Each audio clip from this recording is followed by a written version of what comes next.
Hello guys, this is Rich TV and welcome back to my channel. But before I start the devotional guys, I'd like to shout out the following person channel na napunta rito at nag-join sa devotional. Shout out ang God bless Julio Bacoteco, Bon Anthony Balmoria, Friends and Dog, Vince Lawrence Chonco, Nathaniel Abelia, Micaela Lazaro, Mary Jane Espares, Ashley Moreno, Trixie Claire, Kim Incaso, Neil Bisnar, Alan Llagas, Kyle Dawadjas, Dale Ramos, Lilian Lobitos, Kim Lago, Heart Ponsalan, Mami Rose, Crop, Yans TV, Connie Vlog, Ping Bertolpo, Retro Vlog, Michael Aburita, Foreman's Work, Jocelyn Custodio, and SSC TV of Korea. Shoutout na rin sa mga hindi nakisabay na manood at makinig sa devotional, but still nagpunta pa rin dito para manood at makinig sa devotional. God bless us all, guys.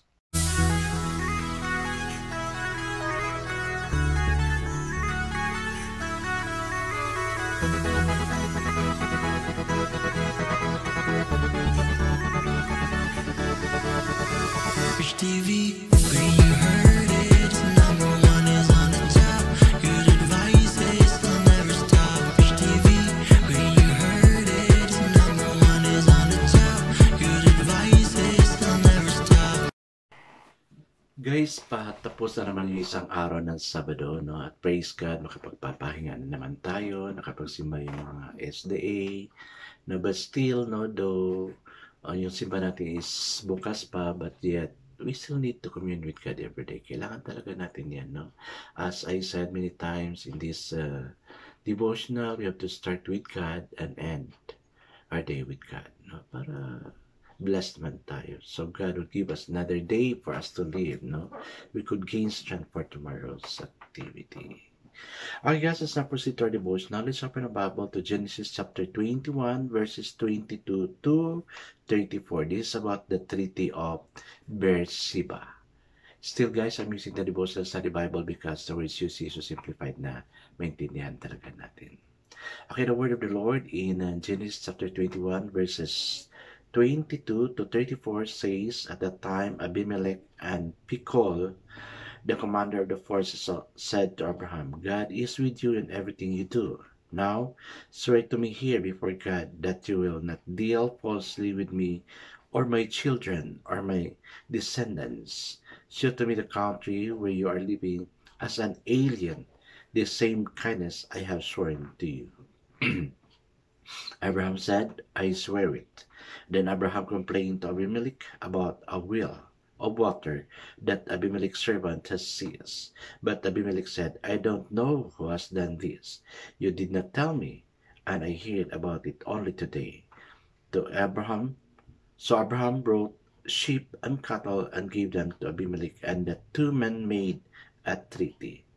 Abraham set apart 7 ewe lambs from the flock, and Abimelech asked Abraham, what is the meaning of these 7 lambs you have set apart for themselves? He replied, accept these 7 lambs, that my hand as a witness that I dug this well.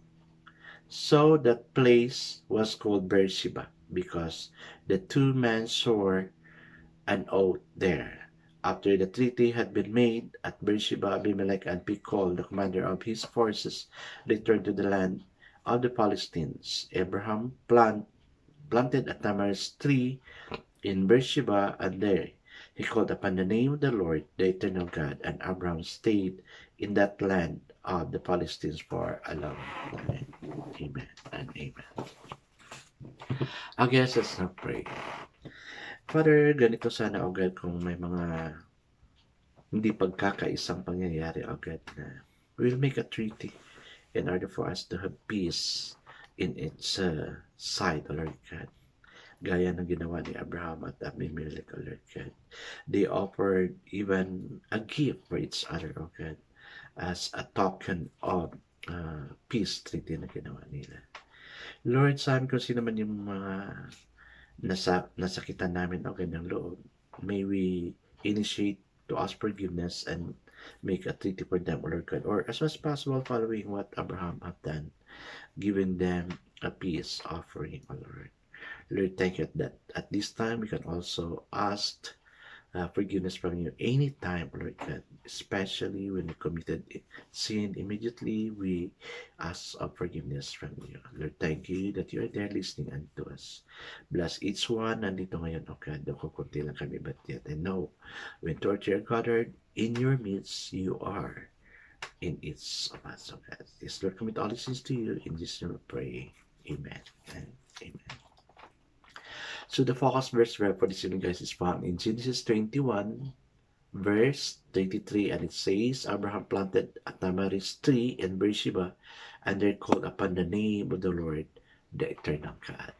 So the title of our devotion for this evening, guys, is Our Eternal Faithful God. Abraham's neighbors recognized that he was a man of integrity. Abimelech and Phicol approached Abraham seeking a promise that he would treat them with kindness. Abraham swore he would, honoring God with a spirit of reconciliation and personal integrity. Like Abraham, we should pursue peace in this world as long as it does not compromise with God and His Word. When one of his wells was seized by Abimelech's servant, Abraham went straight to Abimelech. Abraham owned this well, but he showed grace and kindness by giving Abimelech sheep and cattle for it. He also set aside 7 lambs as a witness to Abimelech that he had dug the well. Beersheba means well of 7 and well of oath. After the peaceful resolution of Beersheba, King Abimelech and his commanders returned home. In gratitude and worship, Abraham planted a tamarisk tree and called on the name of the Lord, the Eternal God. By this, we see that Abraham is growing in his understanding of who God is. Abraham's and Sarah's walk with God had ups and downs, but they knew, trusted, and loved God. More fully by the end of their lives, although they believed, they still struggled with fear, doubt, and sin. We live our faith imperfectly, but God remains perfectly faithful. He leads believers to face their sin, seek Him, and grow. God's love extends mercy, fulfills His promise, and provides peace. Amen and amen. Well, nobody exempted from sinning, but yung plano nila for reconciliation, nagagawa sila ng agreement nila, si Abimelech, Phicol, and Abraham. So, while nakakawa sila, tapos na yung mga pag-uusap-usap nila, Abraham recalled na yung isang balon ng tubig ay kinuha ng tauhan ni Abimelech. So, sinabi ni Abraham kay Abimelech kung anong yung nangyari. To which Abimelech did not know. No? Though si Abraham na yung parang dihado dito, but yet, siyempre siya yung complainant, so, but yet it was honored by Abimelech. And then, he even gave Abimelech a gift. Sa atin, guys, magawa kaya natin yan. For me, I think I have done it.